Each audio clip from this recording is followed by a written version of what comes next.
دیکھیں موسیٰ علیہ السلام کے دور میں آیا ہے، فسا منانا تواتر ہوتا ہے نا، جس طرح سے ہمارے یہاں نماز 1400 سالوں سے تواتر میں پڑھی جا رہی ہے. اگر کتابیں گم بھی ہو جائیں، نہ بھی ہوتی ہے ہمارے پاس حدیث کی کتابیں، مگر تواتر کی صورت ہمارے پاس نماز آ گئی. اسی طرح سے روزہ بھی آ گیا، اور حج بھی جو ہے ہمارے پاس کیا جاتا ہے. ہمارے پاس ایک تو تواتر ہے، دوسرا کتاب ہے. اب بالفرض ان کے پاس کتاب نہیں بھی تھی تو ایک چیز کے منانے کا ایک تواتر تو موجود ہوتا ہے. پھر دوسری بات ہے کہ داؤد علیہ السلام نبی ہیں، سیموئیل نبی ہیں، خدا کے نبی ہیں، ان کو اس بات کا خبر نہیں ہوئی. اب یہ خبر جو ہے استثناء سے اٹھ کر صرف اور صرف کس کو ہوتی ہے؟ صرف اور صرف یوسیہ بادشاہ. آپ آؤٹ آف کانٹیکس بات کر رہے ہیں، اس پر ہم آتے ہیں، لیکن پہلے یہ عرض کر دیں کہ فسا جو ہے اس کے مختلف منانے کے طریقہ کار ہیں. ایک وہ فسا تھی جو مصر میں منائی گئی، پہلی فسا. اس کے بعد بیابان میں بھی یہ فسا کا سلسلہ جاری رہا. اس کے لیے ہیکل کے ساتھ اسے منسلک کرنا پروردگار کی رضامندی سے ہوا. جو موسیٰ نے شریعت کی کتاب میں لکھا کہ تم ہیکل میں ان ساری رسموں کو ادا کرنا، مذبح بنا کر اور پھر قربانیاں کرنا. لیکن اس کا یہ مطلب نہیں کہ اس سے پہلے لوگ جو تھے وہ فسا نہیں منا رہے تھے، یا قاضیوں کے زمانے میں فسا کوئی نہیں منا رہا تھا. یقیناً قاضیوں کے عہد میں بھی فسا منائی جاتی رہی. اب پہلے سیموئیل کے پہلے باب کو پڑھیں تو آپ کو اندازہ ہو جائے گا. وہاں پر سیموئیل کا باپ اپنے گھرانے کے ساتھ قربانیاں کرنے کے لیے جاتا صلاح کے مقام پر. تو وہاں پر ہمیں دکھائی دیتا ہے کہ لوگ اس وقت جو ہاتھ کی بنائی ہوئی ہیکل تھی جسے خیمہ اجتماع کہتے ہیں، وہاں پر قربانیاں کیا کرتے تھے، اور بیابان میں بھی اسی طرح سے ہوتا تھا. اس کے بعد پھر آج کے عہد میں سیدھا آپ آ جائیں. آج ہیکل اس طرح سے موجود نہیں کہ وہاں پر مذبح ہو، تو اس لیے آج یہودی لوگ قربانیاں نہیں کرتے. وہ انتظار کر رہے ہیں کہ ہیکل پوری طور سے مکمل ہو جائے اور پھر باقاعدہ وہ فسح کو اس طرح سے منائے جو توریت میں لکھی ہوئی ہے. لیکن اس کا یہ مطلب نہیں کہ آج یہودی فسح نہیں مناتے، وہ آج بھی فسح مناتے ہیں. تو فسح کے منانے کے مختلف طریقہ کار ہیں، اس کی مختلف رسمیں ہیں. اور جب آپ یوسیہ کی بات کر رہے ہیں تو ہم نے عرض کیا کہ آپ نے آؤٹ آف کانٹیکس کیا بات کی. پہلی بات تو یوسیہ کے عہد میں جو فسح کا منائے جانے کا طریقہ کار ہے وہ پروپر اس طرح سے اڈاپٹ کیا گیا جس طرح سے توریت میں لکھا ہوا تھا. اس سے پہلے بزرگ سلیمان کے عہد میں، یا اس سے پہلے اس کے باپ بزرگ داؤد کے عہد میں، اور یا پھر اس سے پہلے ساؤل بادشاہ کے عہد میں اس طرح سے فسح کو نہیں منایا گیا جس طرح سے یوسیہ کے عہد میں منایا گیا. اور یہ ایک تاریخی واقعہ ہے جس کو کتاب مقدس میں ویسے ہی قلم بند کر دیا گیا جیسے اس وقت کے لوگوں نے اسے تجربہ کیا، ایکسپیرینس کیا. اس کی بنا پر کتاب مقدس میں تاریخ لکھتے ہوئے اسے ویسے ہی قلم بند کر دیا گیا. اور آپ کو یہ لگ رہا ہے کہ یہ فسح جو ہے یہ کمپیریجن ہے پچھلے سارے بزرگوں کا، نبیوں کا جو گزرے، اور یہ ان سے افضل کیسے ہو گیا بادشاہ اس طرح سے فسح بنا کے. تو یہ ایک ایونٹ ہے، یہ ایک واقعہ ہے جسے اس وقت کے لوگوں نے تجربہ کیا اور اس وقت کے لوگوں نے ایکسپیرینس کیا اور اسے اسی طرح سے کتاب مقدس میں درج کر دیا. تو ہم نے عرض کیا کہ توریت میں واضح طور پر بیان کیا گیا کہ فسح کس طرح سے منانی ہے اور فسح کے برے کو کس طرح سے قربان کرنا ہے. آوارہ قربانی نہیں کرنی کہ جہاں پر جی چاہا وہیں پر قربانی کے جانور کو کاٹ لیا. تو خاص مقام پر، اور وہ مقام ہیکل ہے، چاہے وہ خیمہ اجتماع کی بات ہو اور یا پھر پتھروں کے بنی اس ہیکل کی بات ہو جو بزرگ سلیمان نے تعمیر کروایا. تو عرض یہ ہے کہ آپ بہت ساری باتوں سے ناواقف ہیں، اور خاص طور پر یہ اقتباس جو آپ نے پڑھا ہے یوسیہ بادشاہ کا کہ اس کے عہد میں اس طرح سے فسح کو منایا گیا کہ نہ ہی قاضیوں کے زمانے میں اور نہ ہی بنی اسرائیل اور نہ ہی یہودا میں کسی نے فسح کو اس طرح سے منایا تھا. تو عرض یہ ہے کہ آپ کو پھر سے بہت ساری چیزوں میں غلطی لگ رہی ہے. آپ کو پتہ ہی نہیں چل رہا کہ یہ بات کس کانٹیکس میں ہو رہی ہے. یہ خاص بات ہو رہی ہے ڈیوائیڈڈ کنگڈم آف اسرائیل کے کانٹیکس میں، یعنی کہ بزرگ سلیمان کی موت کے بعد جب سلطنت دو حصوں میں تقسیم ہو گئی، جہاں پر بنی اسرائیل کے 10 قبیلے ایک طرف تھے اور دوسری جانب یہودا اور بنیامین اور ان کے ساتھ ایک بڑی تعداد لاویوں کی تھی. یہ دوسری سلطنت تھی. اور سامریا کے علاقے میں جو 10 قبائل سلطنت کر رہے تھے ان کو اسرائیل کہہ کر پکارا گیا ہے. خاص طور پر اس ٹائم پیریڈ میں، یہ ٹائم پیریڈ جو بزرگ سلیمان کی ڈیتھ سے لے کر اور پھر بابل کی اسیری تک کا ہے، اس زمانے میں جو خاص بحث ہے، زیادہ تر مقامات پر 10 قبائل کو اسرائیل کہا گیا ہے اور جو 2 قبائل ہیں ان کو یہودا کہا گیا ہے. تھوڑی سی تاریخ آپ کو پڑھانے کی کوشش کر رہے ہیں تاکہ بات آپ کی سمجھ میں آئے کہ یہ والا بیان جسے آپ بنیاد بنا کے یہ کہنے کی کوشش کر رہے ہیں یوسیہ کو بہت زیادہ عظیم بنا کے پیش کیا گیا ہے اور اس کے کریکٹر کو ایکسٹرا آرڈنری کر کے پیش کرنے کی کوشش کی گئی ہے خلقیہ کاہن کے وسیلہ سے. تو بھائی صاحب ایسا کچھ نہیں ہے، جو تاریخ میں ہوا ہے وہ لکھ دیا گیا ہے۔ قاضیوں کے زمانے میں اس طرح سے عید کو نہیں منایا گیا جس طرح سے یوسیہ کے عہد میں منایا گیا۔ اور پھر خاص طور پر جب سلطنت تقسیم ہو چکی تھی، 10 قبائل ایک طرف تھے تو ان کے ہاں تو سارے شریر بادشاہ آئے تھے، سارے ہی سارے بادشاہوں سے خدا ناراض تھا، اور دوسری جانب یہودا میں جتنے بادشاہ آئے ان میں سے 2 کے علاوہ باقی کے کام اچھے نہیں تھے اور خدا ان سے ناراض بھی تھا۔ تو اس لیے یوسیہ اور حزقیہ بادشاہ کے متعلق کہا گیا ہے کہ یہ اپنے عہد میں خدا سے ڈرتے ہوئے اور اس کے حکموں پر چلتے ہوئے عیدوں کو مناتے تھے اور خدا کی تابعداری اور فرما برداری میں زندگی گزارتے تھے۔ تو یہ خاص ان کے متعلق کہا گیا ہے۔ کانٹیکسٹ اگر آپ سمجھ پائے ہیں تو پھر مختصر کر کے ریپیٹ کرتا ہوں کہ واقع ہی قاضیوں کے زمانے میں چاہے بزرگ سیموئیل ہو یا بزرگ داؤد کی بات ہو یا پھر سلیمان بادشاہ کی بات ہو، ان کے عہد میں یا دیگر بادشاہوں کے عہد میں بھی اس طرح سے عید فصح کو نہیں منایا گیا تھا۔ اور یہ اس وقت کے لوگوں کا تجربہ ہے، اس وقت کے لوگوں کا ایکسپیرینس ہے، کیونکہ کتاب مقدس میں ہر اس بات کو ویسے ہی لکھ دیا گیا ہے جیسے کہ کوئی واقعہ تاریخ میں رونما ہوا۔ اگر کسی قاضی کے زمانے میں کوئی کمی بیشی ہوئی تو اس کو لکھ دیا گیا، اور اس بات کو ہم آگے مزید بھی بیان کریں گے۔ اور یہاں پر جو آپ ایک کمپیریزن پیش کرنے کی کوشش کر رہے ہیں یوسیہ بادشاہ کا گزرے ہوئے نبیوں کے ساتھ، بزرگوں کے ساتھ، کہ انہوں نے اتنے اچھے سے فصح نہیں منائی شریعت کے مطابق جس طرح سے یوسیہ بادشاہ کے عہد میں منائی گئی، تو اس میں پریشانی کیا ہے؟ جو جیسا ہوا اسے ویسا لکھ دیا گیا۔ یہاں پر مقصد یہ نہیں کہ کسی بزرگ کو، کسی نبی کو اعلیٰ بتانا یا کسی کو کمتر بتانا، بات یہ ہے کہ تواریخ کی کتاب میں یہ واقعات ہیں جن کو درج کیا گیا ہے اور ان کو تاریخ کی روشنی میں آپ کو دیکھنا پڑے گا۔ اب ایسا یہ ہے کہ آپ اپنی خواہش کے مطابق چیزوں کو جہاں مرضی گھما رہے ہیں اور ایک بے بنیاد کمپیریزن جو ہے وہ یوسیہ اور بزرگ داؤد کے درمیان کر رہے ہیں، جبکہ یوسیہ کو بطور بادشاہ جب یہ کہا جا رہا ہے کہ نہ اس سے پہلے اور نہ اس کے بعد ایسا کوئی ہوا ہے، تو وہ اس خاص ٹائم پیریڈ کی بات ہو رہی ہے جو ڈیوائیڈڈ کنگڈم کا زمانہ ہے، جس میں تقریباً 930 کاف میم سے لے کر 550 کاف میم کا زمانہ آتا ہے۔ تو اس عہد میں جو اسرائیل میں یعنی 10 قبائل میں بادشاہ آئے، ان میں سے اس کا کمپیریزن کیا جا رہا ہے، اور دوسری جانب وہ بادشاہ ہیں جو یہودا میں سے آئے۔ تو بھائی تاریخ کی روشنی میں اور کانٹیکس میں بات کو دیکھیں، بات کیا ہو رہی ہے، نہ کہ آپ اس کا اب ہر شخص کے ساتھ کمپیریزن کرنا شروع کر دیں گے کہ بائبل کی تاریخ میں جو بزرگ آئے ہیں، جو نبی آئے ہیں، جو قاضی آئے ہیں، ان سب سے وہ بہتر تھا۔ ایسا نہیں، ایک خاص کانٹیکس میں بات ہو رہی ہے اور اسی کے اندر رہ کر آپ بات کو سمجھیں گے تو آپ کی سمجھ میں آئے گی۔ مزید سنتے ہیں آپ کی بات۔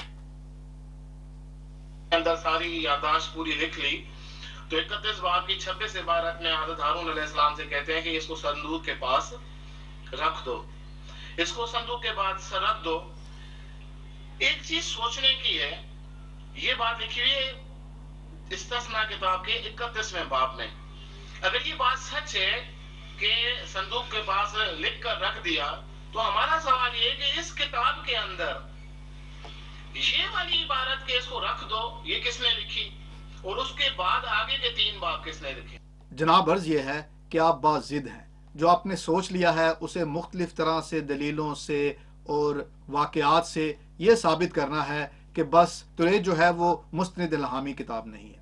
آپ اس عبارت کو سمجھیں، یہاں پر اس مقام کی نشاندہی کی گئی ہے کہ توریت کو کہاں رکھنا ہے، عہد کے صندوق کے پاس رکھنا ہے، تو یہ نشاندہی ہے۔ اور اگر اس نشاندہی کو کتاب ختم کرنے سے پہلے اس کے آخری حصوں میں لکھا گیا ہے تو اس کا یہ مطلب نہیں کہ یہ عبارت جو ہے بعد میں بہت سارے زمانوں کے بعد کسی نے جو ہے اس کے اندر انسرٹ کر دی ہے یا شامل کر دی ہے۔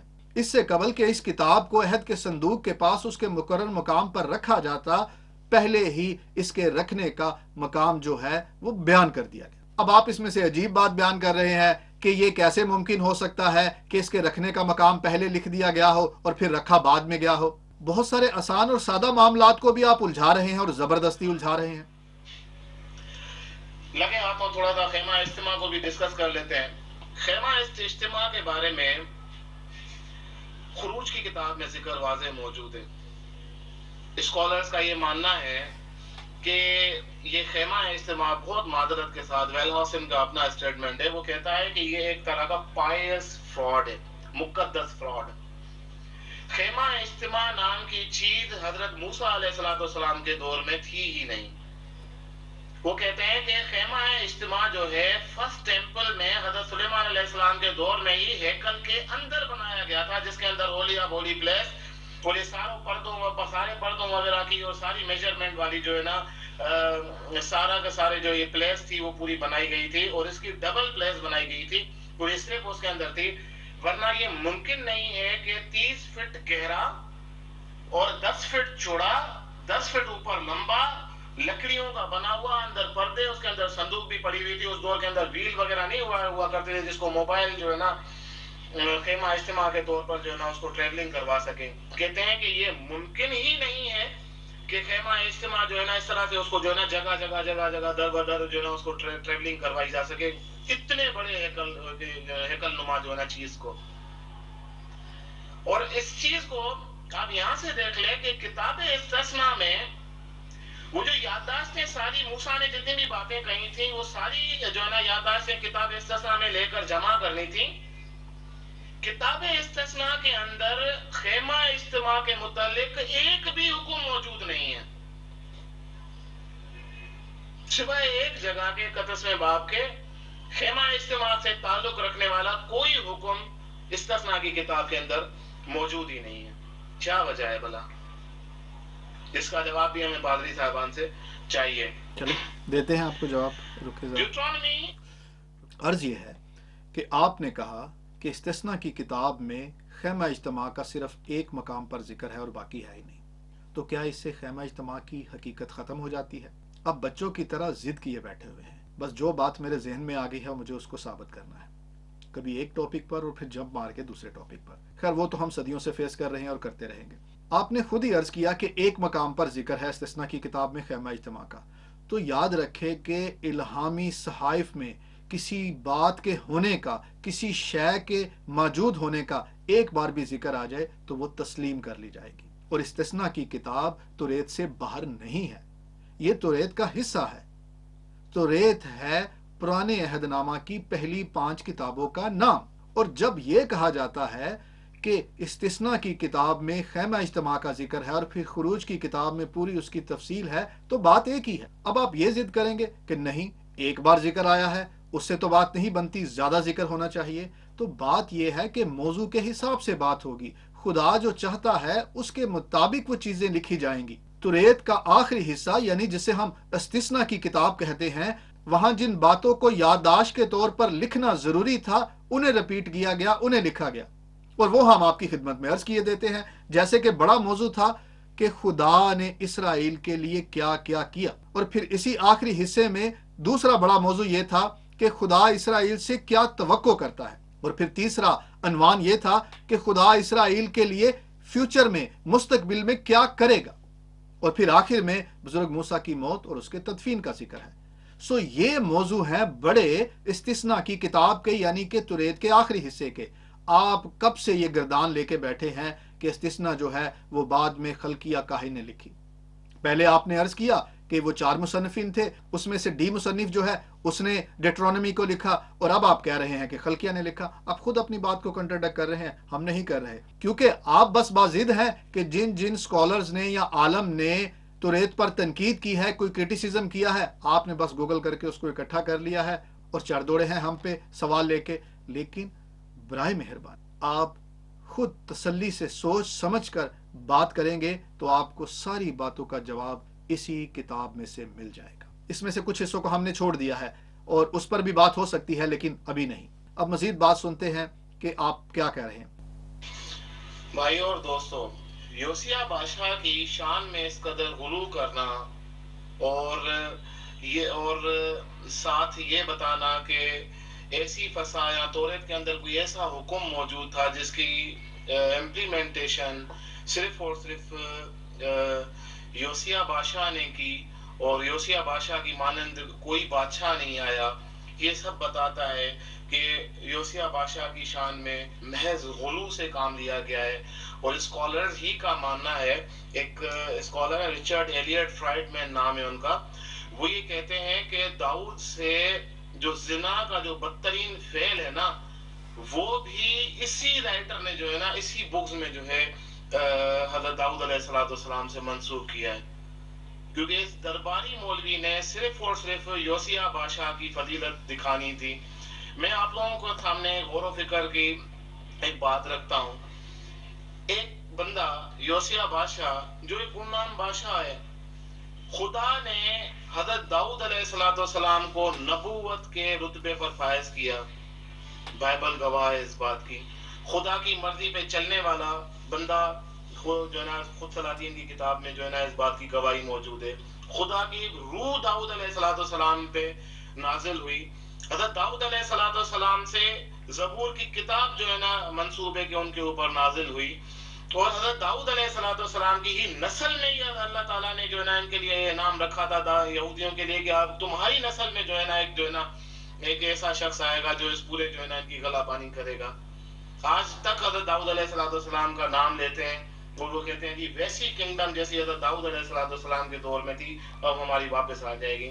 ایک مسیح آ کے اس میں جو ہے نا اس طرح کی چیزیں تلاش کرتی ہیں. یہ سب باتیں بتاتے ہیں کہ تحریف سے کام لیا گیا ہے اور بادشاہ کے مناقب بیان کرنے میں، ان کو بڑھا چڑھا کر اسے غلو کرنے میں جو ہے نا انہوں نے یہ سارا کچھ کیا ہے. اور توریت اس قائم خلقیہ کو جو ملی ہے اس نے حضرت کہہ رہا ہوں یوسیہ بادشاہ کے لیے جو ہے نا خاص طور پر ایسی باتیں اس نے منسوخ کی. ایسا ممکن نہیں ہے یہودیوں کی تاریخ میں کہ کوئی توریت کے اندر ایسا حکم موجود ہو اور توریت والے وہ یہودی جو ہے نا جو راست باز لوگ تھے اس کی پیروی نہ کرتے ہوں. جناب پہلی بات تو یہ عرض کرتے چلیں کہ کبھی بھی یہودیوں نے یہ نہیں کہا اور نہ ہی یہ ان کی تعلیمات میں ہے اور نہ ہی کرسچنز اس کو اس طرح سے مانتے ہیں کہ بزرگ داؤد جیسا بادشاہ کا انتظار ہو رہا تھا یا جیسی بادشاہت بزرگ داؤد نے کی تھی ویسے کسی بادشاہ کو وہ دیکھنا چاہتے تھے. ایسا کچھ بھی نہیں.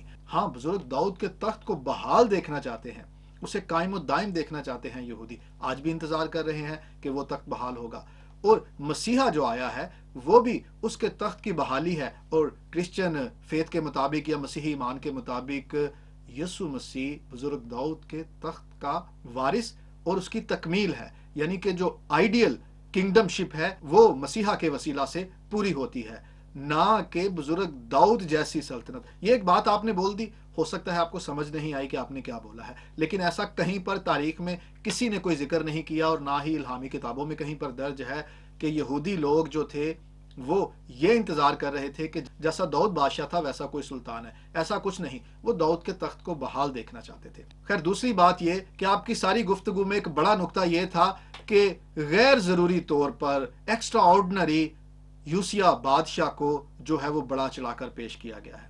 ایسا کچھ نہیں. جس نے تاریخ میں جو کیا ہے اس کو ویسا ہی درج کر دیا گیا ہے.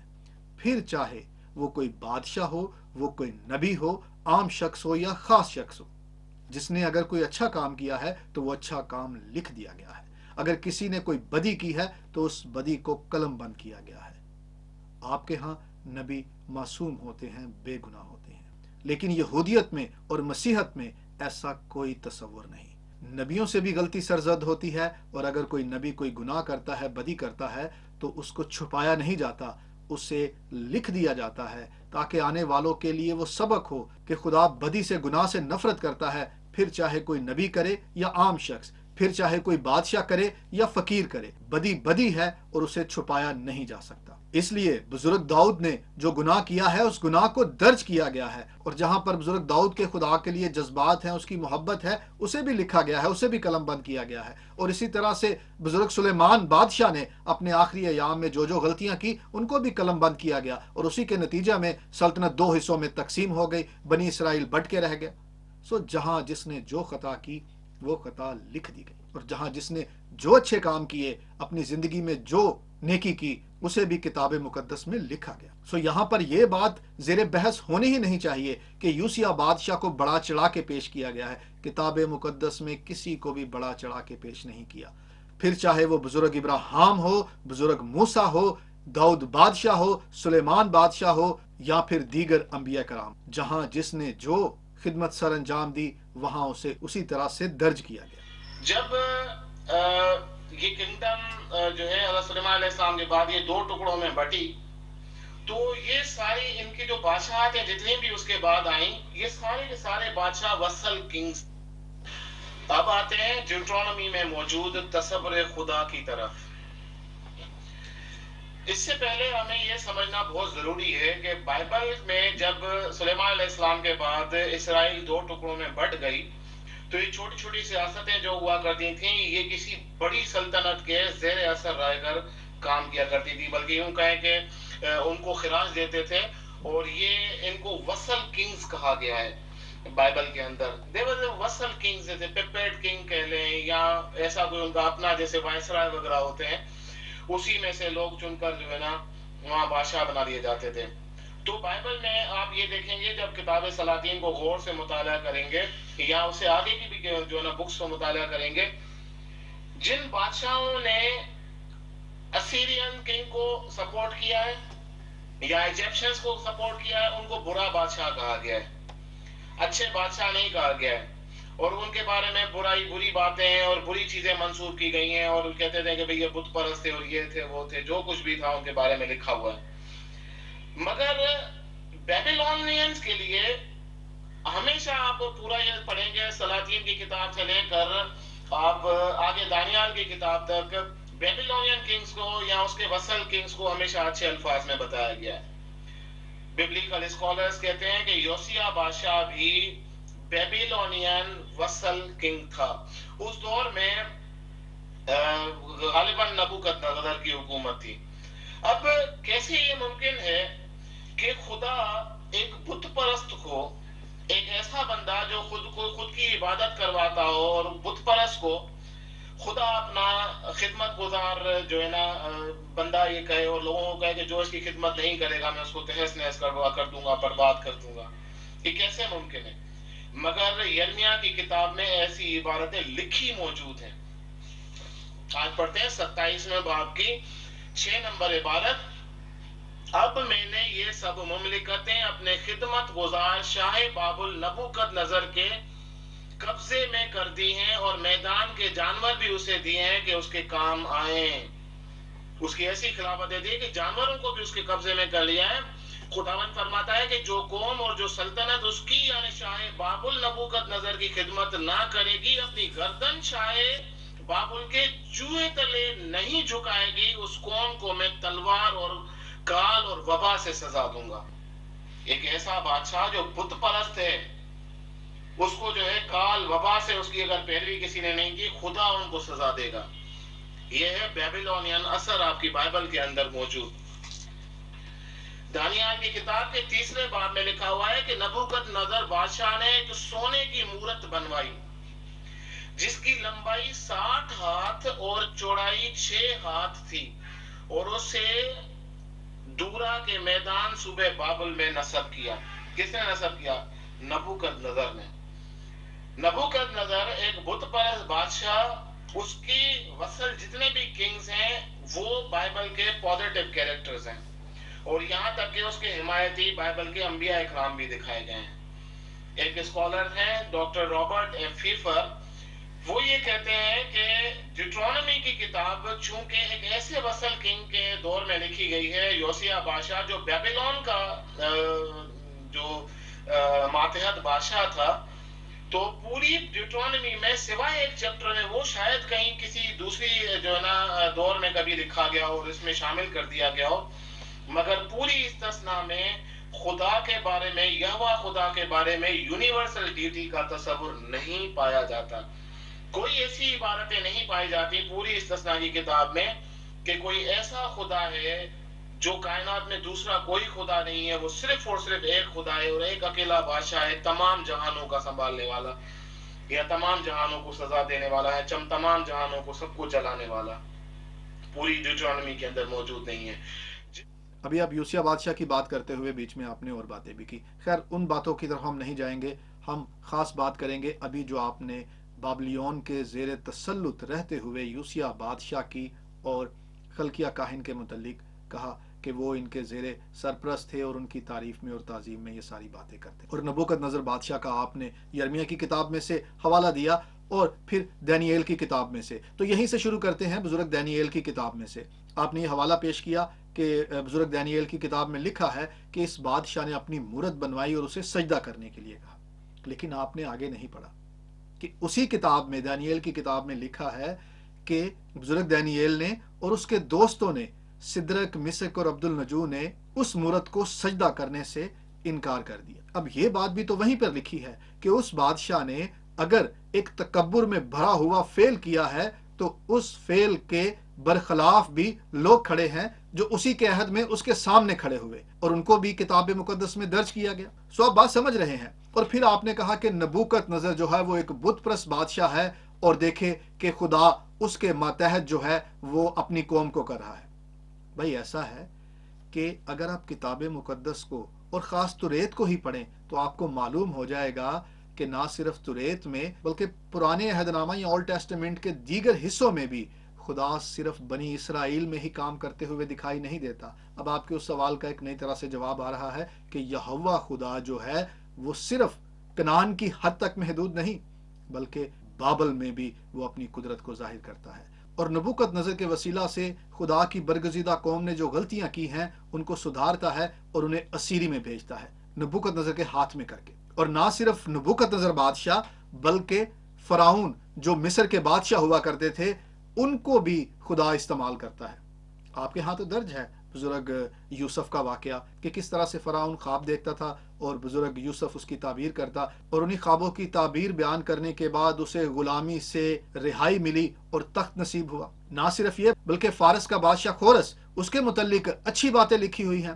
جس بادشاہ نے اچھا کردار ادا کیا اس کی اچھی باتیں لکھی ہیں، اور خدا نے بادشاہوں کو استعمال کیا، خدا نے بادشاہوں کے اوپر اپنے اختیار کو ظاہر کیا۔ نہ صرف بات یہاں تک محدود ہے بلکہ بابل ہی میں آپ نے عرض کیا نا کہ بابلی بادشاہوں کی تعریف کرتے تھے اور ان کے متعلق اچھی اچھی باتیں کرتے تھے، تو یہاں پر ایک عبارت آپ کے لیے پڑھنا ضروری ہے تاکہ آپ اسے سنیں اور دیکھیں کہ یہی نبوکت نظر بادشاہ جس کو ایک طرف خدا زور دیتا ہے دوسری طرف اس کی عدالت بھی کرتا ہے۔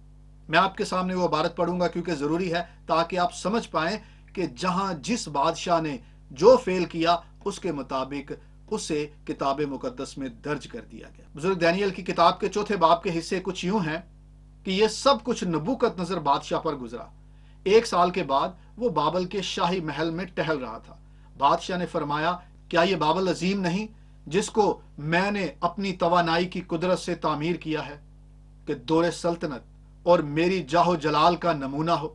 بادشاہ یہ بات کہہ ہی رہا تھا کہ آسمان سے آواز آئی کہ اے نبوکت نظر بادشاہ، تیرے حق میں یہ فتویٰ ہے کہ سلطنت تجھ سے جاتی رہے اور تجھے آدمیوں میں سے ہانک کر نکال دیں گے اور 7 دور تجھ پر گزریں گے، تب تجھ کو معلوم ہوگا کہ حق تعالیٰ آدمیوں کی مملکت میں حکمرانی کرتا ہے اور اسے جس کو چاہتا ہے دیتا ہے۔ اسی وقت نبوکت نظر بادشاہ پر یہ بات پوری ہوئی اور وہ آدمیوں میں سے نکالا گیا اور بیلوں کی طرح گھاس کھاتا رہا، اور اس کا بدن آسمان کی شبنم سے تر ہوا، یہاں تک کہ اس کے بال عقاب کے پروں کی مانند اور اس کے ناخن پرندوں کے چنگل کی مانند بڑھ گئے۔ اور ان ایام کے گزرنے کے بعد، انٹرسٹنگ بات ہے، اس کو آپ سمجھیں، ان ایام کے گزرنے کے بعد میں نبوکت نظر نے آسمان کی طرف آنکھیں اٹھائی اور میری عقل مجھ میں پھر آئی، اور میں نے حق تعالیٰ کا شکر کیا اور اس حی القیوم کی حمد و ثنا کی جس کی سلطنت ابدی اور جس کی مملکت پشت در پشت ہے۔ اب یہ نبوکت نظر خدا کی یہوہ خدا کی قدرت کو پہچانتا ہے، اور یہاں اس سارے اقتباس میں یہوہ خدا کی بات ہو رہی ہے۔ سو یہوہ خدا بابل میں بھی اپنی قدرت رکھتا ہے، نہ صرف بابل میں، ساری کائنات میں۔ تو ہم عرض یہ کر رہے ہیں کہ نبوکت نظر بادشاہ جب تک خدا کی مرضی کے مطابق چلتا رہا تب تک وہ حکمرانی کرتا رہا اور اس کی طاقت بڑھتی رہی، لیکن جہاں اس نے تکبر کیا، اس نے گھمنڈ کیا، وہیں پر خدا نے اس کی عدالت کی، اور پھر وہ جانوروں کے ساتھ 7 برس تک رہا، اپنا ذہنی توازن کھو بیٹھا۔ لیکن پھر جب اس کی عقل بحال ہوئی تو اس نے زندہ خدا یہوہ خدا کو پہچانا۔ تو بھائی دانییل کی کتاب میں اور دیگر صحائف میں بھی جہاں پر جس بادشاہ نے یا کسی شخص نے بھی کوئی اگر اچھا کام کیا ہے تو اسے کتاب مقدس میں درج کیا گیا ہے، اور اگر کسی نے کوئی بدی برائی کی ہے تو اسے بھی لکھا گیا ہے۔ آپ کہہ رہے ہیں کہ یوسیہ بادشاہ اور خلقیہ جو ہے وہ بابل کے بادشاہوں کی تعریف اور تعظیم میں جھکے ہوئے ہیں، یا اس وقت جو یہودیوں کی سلطنت تھی وہ بابلی بادشاہوں کے ماتحت تھی، اس لیے ان کی تعریف اور تعظیم میں ہی سب کچھ بولتی تھی، لکھتی تھی؟ بھائی اسی کتاب میں، دانییل کی کتاب میں، اسی نبوکت نصر کا بیٹا جو ہے